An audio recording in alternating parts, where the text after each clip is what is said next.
Masud English tutorial এর প্রিপজিশনের উপর ষষ্ঠ ক্লাসটি নিয়ে চলে আসলাম। তাহলে চলুন ক্লাসটি শুরু করা যাক। আজকে আমরা পড়ব ইনের ব্যবহার। স্যার, ইনের ব্যবহার তো আপনি পড়িয়েছেন, সপ্তমী বিভক্তি এ অ তে বুঝাইতে ইন বসে আর এট বসে। তো এটা হচ্ছে বিভক্তি অনুসারে। এখন ইন দ্বারা কোনো স্থানের মধ্যবর্তী স্থানকে বোঝানো হয়। যেমন জঙ্গল একটি স্থান, সেই স্থানের ভিতরে মধ্যবর্তী স্থানে তারা বাস করে। দে লিভ ইন এ জঙ্গল। তাহলে এখানে জঙ্গলের ভিতর তারা বাস করে মধ্যবর্তী স্থানে।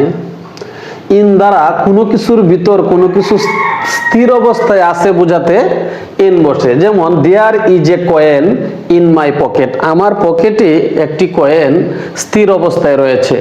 আমি যতক্ষণ পর্যন্ত কয়েনটা পকেট থেকে বের না করবো, এটা পকেটের ভিতরেই থাকবে। যেমন স্টুডেন্টরা ক্লাসের মধ্যে রয়েছে, মানে ক্লাসের ভিতরে রয়েছে, তারা ক্লাস থেকে বের হচ্ছে না। কোনো কিছুর ভিতরে কোনো কিছু যদি এভাবে থাকে তাহলে আমরা প্রিপজিশন ইন ব্যবহার করতে পারি। এরপরে আসেন অবস্থা বোঝাতে। The phone is in good condition, এই ফোনটার অবস্থা ভালো আছে, অবস্থা বোঝাতে। যেমন my father is in good health, মানে আমার বাবার স্বাস্থ্যের অবস্থা ভালো আছে, এই অর্থে ইন ব্যবহার করা যায়। ক্ষেত্রে বোঝাতে ইন দ্য কেস, এই ক্ষেত্রে দ্য ম্যান ইজ গিলটি, মানে অন্য ক্ষেত্রে লোকটা দোষী না, তবে এই ক্ষেত্রে লোকটা দোষী। তো আপনারা একটা জিনিস লক্ষ্য করেন, ক্ষেত্রে চারিনত বিভক্তি দেই মিলে। হ্যাঁ, এটা প্রিপজিশন ইন, এখানে বিভক্তি দেই মিলে, তবু আপনারা জেনে রাখেন ক্ষেত্র বোঝাতেও প্রিপজিশন ইন বসতে পারে। বড় স্থান বড় সময়ের পূর্বে ইন বসে।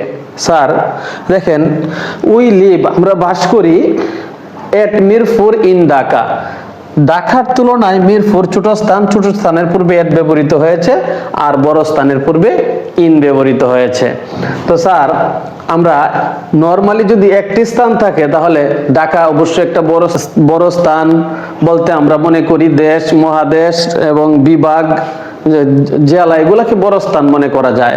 এগুলার পূর্বে আমরা কি ব্যবহার করতে পারি? ইন ব্যবহার করতে পারি। তবে দুটো জায়গা উল্লেখ থাকলে তুলনামূলকভাবে যে জায়গাগুলো বড় এই জায়গাগুলোর পূর্বে ইন, আর যে জায়গাগুলো ছোট এই জায়গাগুলোর পূর্বে আমরা এট ব্যবহার করি।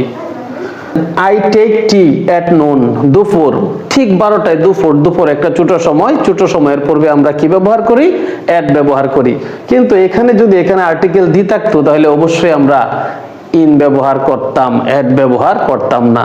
যেমন কোন দিনের যে বিভাজনগুলো, এগুলোর পূর্বে যদি আর্টিকেল দি থাকে তাহলে আমরা কি ব্যবহার করি? ইন ব্যবহার করি, এট ব্যবহার করি না। এই মুহূর্তে আমরা পড়ব প্রিপজিশন অব এর ব্যবহার।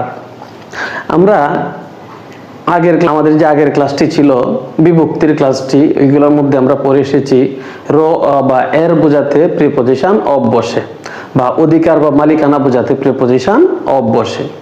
এখন প্রিপজিশন অবের আরো কিছু ব্যতিক্রম ব্যবহার এবং অর্থগত কিছু ব্যবহার রয়েছে, এগুলো আমরা এখন পড়ব। তো দেখো, উদ্ভূত বা জাত বোঝাতে প্রিপজিশন অব বসে। যেমন হি কামস অব, সে জন্মগ্রহণ করেছে এ ডিসেন্ট ফ্যামিলি, একটি ভদ্র পরিবারে। এখন সে এখানে জাত বা জন্মগ্রহণ করা বোঝাতে কামের সাথে অব ব্যবহার করা হয়েছে। এরপরে দেখেন উপকরণ বোঝাতে the table is maid of, টেবিলটি তৈরি, ওড মানে কাঠ, খাটের তৈরি। এখানে উপকরণ বোঝাতে এর অর্থে অব ব্যবহার করা হয়েছে। এরপরে দেখেন অভিন্ন সম্পর্ক বোঝাতে দ্য ইউনিভার্সিটি অফ ঢাকা, যেমন অভিন্ন সম্পর্ক, যেমন সিটি ঢাকা, যাহা ঢাকা তাহাই সিটি। এখন যদি এটাকে আমরা ঢাকা সিটি লিখতাম তাহলে প্রিপজিশনের ব্যবহার মাঝখানে অবশ্যই লাগলো না।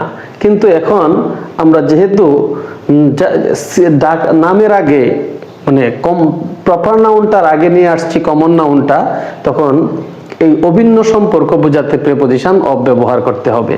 তো যেহেতু সিটির পরে একটা কোয়ালিফাইং ফ্রেজ বসায় ফেলছি, এই জন্য আর্টিকেল দি ব্যবহার করেছি নির্দিষ্টতা বোঝাতে। তো এরকম ঢাকা ইউনিভার্সিটির ক্ষেত্রে আর্টিকেল দিও বসবে না এবং মাঝখানে অব্যয় বসবে না। যদি ইউনিভার্সিটি অফ ঢাকা লিখি তখন আর্টিকেল দিয়ে ব্যবহার করতে হবে এবং প্রিপজিশন অফ ব্যবহার করতে হবে। এইরকম অভিন্ন সম্পর্ক বোঝাতে আমরা মাঝখানে প্রিপজিশন অফ ব্যবহার করি।